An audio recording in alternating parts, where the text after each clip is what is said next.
स्वागत छ तपाईहरु सबैजनालाई। यति बेला चाहिँ हामी यहाँ रमाइलो हुनेवाला छ। आज चाहिँ हामीहरु सबैजना कम्पनीको सम्पूर्ण स्टाफहरु जाँदैछौँ।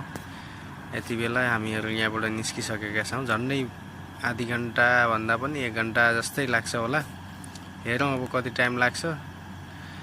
अब यहाँबाट चाहिँ अगाडि निस्क्यौँ। झन्डै 12-15 किलोमिटर अगाडि आइसकेका छौँ। यहाँ चाहिँ यहाँबाट चाहिँ दुकान फाइनल्ली चाहिँ हामी बीचको नजिक आइपुगेका छौँ। यो चाहिँ बीच पुग्नुभन्दा झन्डै 4-5 किलोमिटर अगाडिको बाटो हो।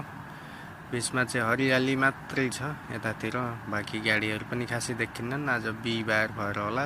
अहिले चाहिँ झन्डै 4 बजे बेलुकाको, त्यही भएर कोही पनि छैन। हामीहरू चाहिँ बीचमा गएर नुहाउनलाई एकदम तयार भएर आइरहेका छौँ सबैजना।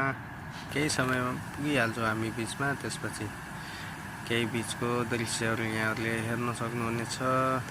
झन्डै यो चाहिँ मरुभूमि हो पुरै।